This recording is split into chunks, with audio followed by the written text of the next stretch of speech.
इंग्रजी येत असतं पण वाक्य बनवताना गोंधळ उडतो. पण तुम्ही हा व्हिडिओ शेवटपर्यंत पाहिलात तर वाक्य आपोआपच तुमच्या तोंडून बाहेर पडतील. हे सेंटेन्स पॅटर्न वापरून तुम्ही वाक्य अगदी सहज बनवू शकता. या आधीच्या व्हिडिओमध्ये पण मी 25 सेंटेन्स पॅटर्न सांगितले आहेत. तो व्हिडिओ तुम्ही पाहिला नसेल तर नक्की पहा. पाहूया आपण आजचे सेंटेन्स पॅटर्न्स. आय विल म्हणजे तुम्हाला जर बोलायचं असेल की मी एखादी गोष्ट करणार आहे, त्यावेळी आय विल बोलायचं आहे आणि वर्बचा बेस फॉर्म वापरायचा आहे. आपल्याला जी ऍक्शन आपण करणार आहे त्या ऍक्शनचा, त्या वर्बचा बेस फॉर्म वापरायचा आहे.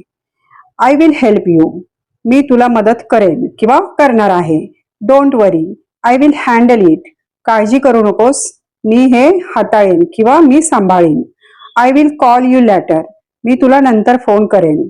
I will try my best, मी माझ्या परीने प्रयत्न करेन.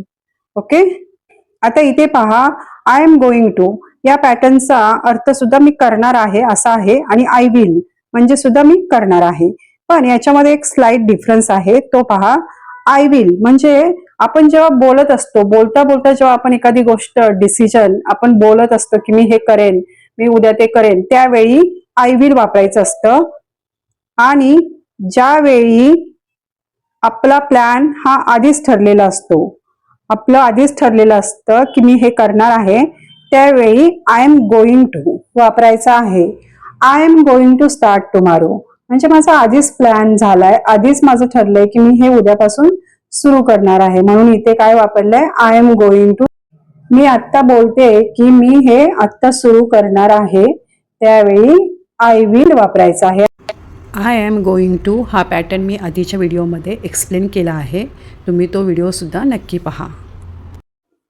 आय विल नॉट म्हणजे एखादी गोष्ट करणार नाही हे बोलण्यासाठी आय विल नॉट आणि त्या वर्बचा base form. I won't, I will not, will नॉटचं कॉन्ट्रॅक्शन हे ओंट आहे आणि बोलताना जास्त करून ओंट वापरलं जातं, विल नॉट ऐवजी ओंट वापरण्यात येतं. I will not give up, मी हार मानणार नाही. आय ओंट बी लेट, मी उशीर करणार नाही किंवा मला उशीर होणार नाही. आय विल नॉट फॉरगेट दिस, मी हे विसरणार नाही. आय ओंट डिस्टर्ब यू, मी तुला डिस्टर्ब करणार नाही. नो नीड टू म्हणजे करायची गरज नाही हे बोलायचं असेल तेव्हा नो नीड टू आणि वर्बचा base form. No need to rush, घाई करायची गरज नाही. नो नीड टू वरी, काळजी करायची गरज नाही. No need to explain, explain करण्याची किंवा समजावून सांगण्याची गरज नाही. No need to call me, मला फोन करायची गरज नाही.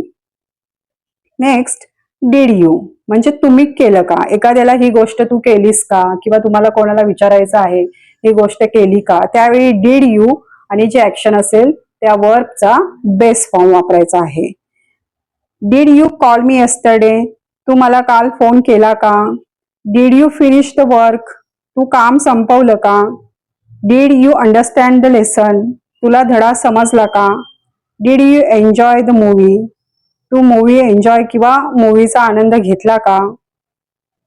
हाऊ डू यू लाईक म्हणजे एखादी गोष्ट कशी वाटली हे विचारण्यासाठी हाऊ डू यू लाईक आणि नाऊन किंवा वर्बचा आयएनजी फॉर्म वापरायचा इथे. नाऊन किंवा वर्बचा ING form. How do you like this song, तुला हे गाणं आवडलं का. How do you like your new job, तुझा नवीन जॉब कसा वाटला किंवा आवडला का तुला. How do you like living here, तुला इथे राहणं कसं वाटलं किंवा आवडलं का. How do you like my cooking, तुला माझा स्वयंपाक आवडला का किंवा कसा वाटला. नेक्स्ट, कॅन यू म्हणजे एखाद्याला विचारायचं असेल की तुम्ही हे करू शकता का, त्यावेळी कॅन यू आणि वर्बचा base form. Can you drive a car, तुम्ही कार चालवू शकता का. Can you send me the details, तुम्ही मला तपशील पाठवू शकता का. Can you speak a little slowly, तुम्ही थोडं हळू बोलू शकता का. Can you explain this again, तुम्ही हे पुन्हा समजावून सांगू शकता का. हाऊ कॅन आय, एखादी गोष्ट कशी करू, हे मी कसं करू हे विचारण्यासाठी हाऊ कॅन आय आणि वर्बचा base form. How can I improve my English, मी माझं इंग्लिश कसं सुधारू. How can I solve this problem, मी ही समस्या कशी सोडावू किंवा हा प्रॉब्लेम मी कसा हाताळू. How can I reach the office on time, मी ऑफिसला वेळेवर कशी पोहोचू, how can I contact you, मी तुझ्याशी संपर्क कसा साधू म्हणजे कसं करू हे विचारण्यासाठी हाऊ कॅन आय आणि वर्बचा base form. It turns out that म्हणजे नंतर असं कळालं किंवा शेवटी असं निघालं की, म्हणजे आपण बोलतो ना आम्ही तिथे गेलो आणि नंतर असं कळालं की, तर त्यावेळी आपल्याला इट टर्न्स आउट दॅट आणि पुढे जो काही क्लॉज आहे तो बोलायचा आहे. It turns out that the train is cancelled म्हणजे शेवटी असं कळालं की ट्रेन कॅन्सल झाली आहे, रद्द झाली आहे. It turns out that she knows Marathi म्हणजे शेवटी असं समजलं की तिला मराठी येतं. It turns out that the meeting was postpone म्हणजे नंतर कळालं की मीटिंग पुढे ढकलली गेली होती. It turns out that he was right शेवटी कळालं की तो बरोबर होता. ओके. आय वुडंट माइंड म्हणजे मला हरकत नाही किंवा मला चालेल हे बोलण्यासाठी आय वुडंट माइंड हे थोडं पोलाइट टोन मध्ये बोलण्यासाठी आय वुडंट माइंड आणि पुढे नाउन किंवा वर्बचा ING फॉर्म वापरायचा आहे. I wouldn't mind staying late today मला उशिरापर्यंत थांबायला काही हरकत नाही किंवा मला चालेल आज उशिरापर्यंत थांबायला. I wouldn't mind coming with you मला तुझ्याबरोबर यायला काही हरकत नाही. I wouldn't mind your suggestion म्हणजे तुझा सल्ला मला चालेल. I wouldn't mind a short break म्हणजे मला थोडा वेळ ब्रेक घ्यायला चालेल, मला काही हरकत नाही. Okay. Next let's think about म्हणजे चला याबद्दल विचार करूया म्हणजे एखाद्या गोष्टीचा सर्वांना मिळून विचार करायचा आहे हे बोलायचं असेल तेव्हा लेट्स थिंक अबाउट आणि नाउन किंवा वर्बचा ING form. Let's think about our options म्हणजे आपल्याकडे काही पर्याय आहेत का याच्याबद्दल विचार करूया. Let's think about changing the plan बदलण्याबद्दल विचार करूया. Let's think about the problem calmly शांतपणे समस्येवर विचार करूया. Let's think about what's best for us आपल्यासाठी सर्वोत्तम काय आहे याचा विचार आपण करूया. आय एम काउंटिंग ऑन म्हणजे एखाद्यावर मी भरोसा ठेवतो किंवा माझा भरोसा आहे किंवा मी एखाद्यावर अवलंबून आहे हे बोलण्यासाठी आय एम काउंटिंग ऑन आणि पुढे त्या पर्सनचं थिंगचं नाव किंवा प्रोनाउन जे काय पुढे आपल्याला बोलायचं आहे ते. I am counting on. I am counting on your support म्हणजे मी तुझ्या मदतीवर अवलंबून आहे. I am counting on my luck today आज मी माझ्या नशिबावर माझ्या लकवर अवलंबून आहे. I am counting on your decision म्हणजे तुझ्या निर्णयावर माझा विश्वास आहे किंवा भरोसा ठेवते मी. I am counting on him to finish the work म्हणजे तो काम पूर्ण करेल याच्यावर माझा विश्वास आहे किंवा माझा भरोसा आहे. नो मॅटर हाऊ म्हणजे कसंही असलं तरी किंवा कितीही असलं तरी हे जेव्हा बोलायचं असेल त्यावेळी नो मॅटर हाऊ आणि जे ऍडजेक्टिव्ह किंवा ऍडवर्ब आणि सब्जेक्ट आणि वर्ब लावायचं आहे. No matter how hard I try I fail म्हणजे कितीही प्रयत्न केला तरी मी अपयशी ठरतो. No matter how busy she is she helps everyone म्हणजे कितीही ती बिझी असली व्यस्त असली तरी ती प्रत्येकाला मदत करते. No matter how late it gets I will wait कितीही उशीर झाला तरी मी वाट पाहीन. No matter how difficult the task is don't give up म्हणजे कितीही काम अवघड असलं कितीही डिफिकल्ट असलं तरी हार मानू नको. हॅव यू हर्ड अबाउट म्हणजे एखाद्या गोष्टीबद्दल ऐकलं आहे का हे बोलण्यासाठी हॅव यू हर्ड अबाउट आणि नाउन किंवा जो काही टॉपिक बोलायचा आहे तो. Have you heard about the new rule तू नवीन नियमाबद्दल ऐकला आहेस का. Have you heard about his accident त्याच्या अपघाताबद्दल तू ऐकला आहेस का किंवा ऐकलंस का. Have you heard about her promotion म्हणजे तिच्या बढतीबद्दल तू ऐकला आहेस का. Have you heard about this app या ॲप बद्दल तू ऐकला आहेस का म्हणजे एखाद्या गोष्टीबद्दल तू ऐकला आहेस का हे विचारण्यासाठी have you heard about. Next I bet म्हणजे एखादी गोष्टी आपल्याला खूप खात्री असते आपण खूप शुअर असतो की नक्कीच असं झालं असेल किंवा मला खात्री आहे की असंच झालं असणार त्यावेळी आपण काय बोलायचं आहे आय बेट आणि जे काही क्लॉज आहे तो पुढे बोलायचा आहे. I bet she knows the answer मला खात्री आहे की तिला उत्तर माहीत असेल. I bet your idea works म्हणजे मला खात्री आहे की नक्कीच तुझी जी आयडिया आहे ती वर्क होईल. I bet he is busy, म्हणजे मला नक्की खात्री आहे की तो बिझी असेल, व्यस्त असेल. I bet this place is crowded, म्हणजे हे ठिकाण नक्कीच गर्दीनं भरलेलं असेल किंवा इथे नक्कीच गर्दी असेल. I bet she is at home, म्हणजे मला खात्री आहे ती नक्कीच घरी असेल. सो फार म्हणजे आत्तापर्यंत, जे आपल्याला बोलायचं असतं ना, मी आत्तापर्यंत खूप काही केलं किंवा आत्तापर्यंत सगळं ठीक चाललंय, हे बोलण्यासाठी सो फार आणि पुढे present perfect. So far no one has complained, म्हणजे आतापर्यंत कोणीच तक्रार केली नाही. So far I have borne a lot. Borne म्हणजे हे बियरचं पास्ट पार्टिसिपल आहे. So far I have borne a lot म्हणजे मी आतापर्यंत खूप काही सहन केलं आहे. So far I have finished 2 chapters, मी आतापर्यंत 2 धडे पूर्ण केले आहेत. So far I haven't faced any problem, म्हणजे आतापर्यंत मला कोणतीच समस्या आलेली नाही. आय कांट अफोर्ड टू, म्हणजे एखादी गोष्ट करणं जेव्हा परवडणार नसतं किंवा शक्य नसतं त्यावेळी आपल्याला काय बोलायचं आहे, आय कांट अफोर्ड टू आणि वर्बचा base form.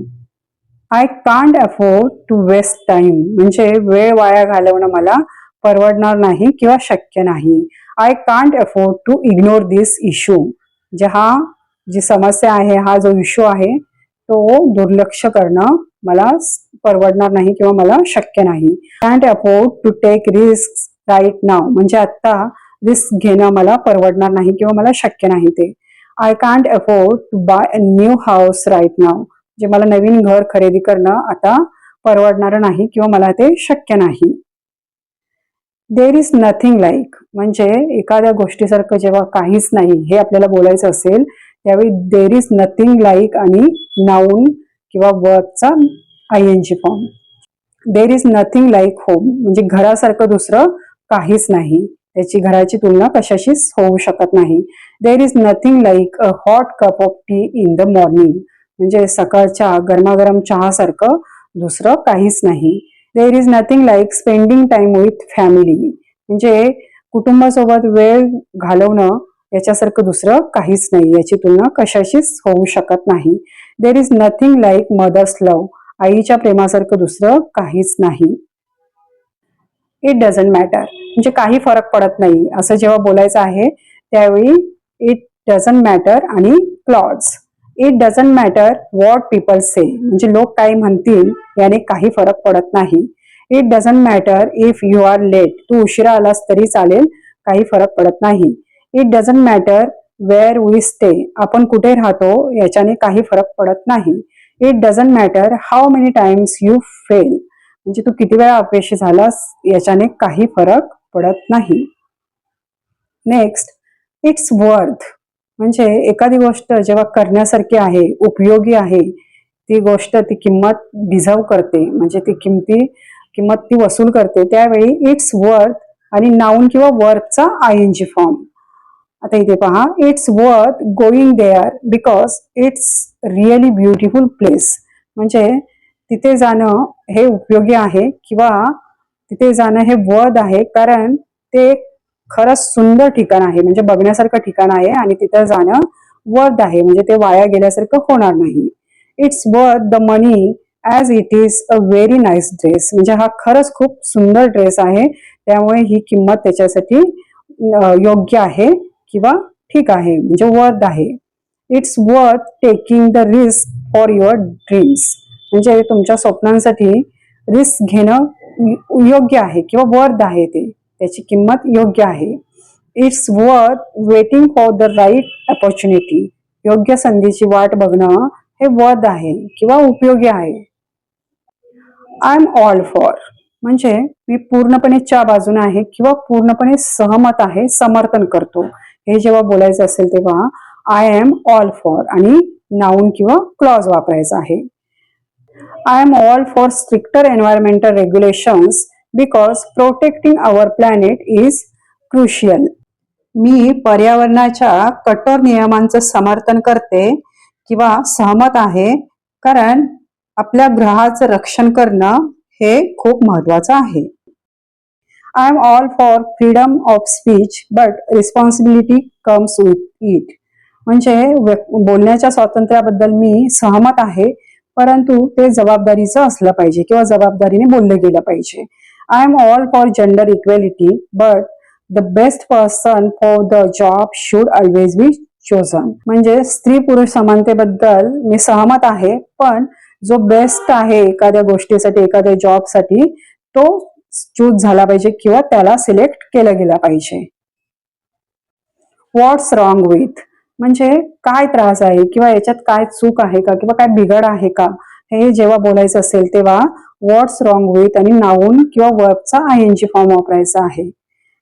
What's wrong with your car म्हणजे गाडी बंद पडली, चालू होत नाही, तर आपल्याला आपण विचारतो ना की काय झालंय, काय प्रॉब्लेम आहे, तर अशा वेळी what's wrong with your car. What's wrong with asking for help म्हणजे मदत विचारणं, याच्यामध्ये काय चूक आहे किंवा याच्यात काय प्रॉब्लेम आहे मदत मागायला. What's wrong with eating late at night म्हणजे रात्री लेट जेवणं, याच्यात काय चूक आहे. What's wrong with trying something new नवीन काहीतरी ट्राय करणे, याच्यामध्ये काय चूक आहे. तर मध्ये काय चूक आहे हे विचारण्यासाठी what's wrong with. I am not for म्हणजे मी एखाद्या गोष्टीचं समर्थन करत नाही किंवा मी सहमत नाही, ते बोलण्यासाठी आय एम नॉट फॉर आणि नाऊन किंवा वर्बचा ING form. I am not for lying under any circumstances म्हणजे मी खोटं बोलणं या गोष्टीचं कोणत्याही परिस्थितीत समर्थन करत नाही. I am not for wasting time on unnecessary things म्हणजे नको त्या गोष्टीवर म्हणजे ज्या गरजेच्या नाहीत त्या गोष्टींवर टाइम वाया घालवणे, या गोष्टीचं मी समर्थन करत नाही. I am not for making hasty decisions म्हणजे घाईघाईत निर्णय घेणे, या गोष्टीचं मी समर्थन करत नाही. I am not for violence म्हणजे कोणत्याही हिंसाचाराचं मी समर्थन करत नाही. इट्स नॉट लाईक म्हणजे असं नाही किंवा आपण बोलतो ना अरे असं नाही, त्यावेळी इट्स नॉट लाईक आणि क्लॉज किंवा नाऊन वापरायचं आहे. It's not like I have a lot of free time म्हणजे मला खूप वेळ आहे असं काही नाही. It's not like I don't care म्हणजे मला काळजी नाही असं नाहीये, म्हणजे मला काळजी आहे असं बोलायचं आहे आपल्याला. त्यावेळी आपण इट्स नॉट लाईक की असं नाही, मला त्या गोष्टीची काळजी आहे. It's not like he didn't try म्हणजे असं नाही की त्याने प्रयत्न केला नाही.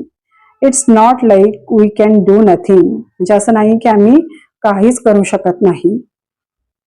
व्हॉट्स द यूज ऑफ म्हणजे याचा काय उपयोग आहे किंवा याचा काय अर्थ आहे का, असं बोलण्यासाठी व्हॉट्स द यूज ऑफ आणि नाऊन किंवा वर्बचा आयएनजी फॉर्म.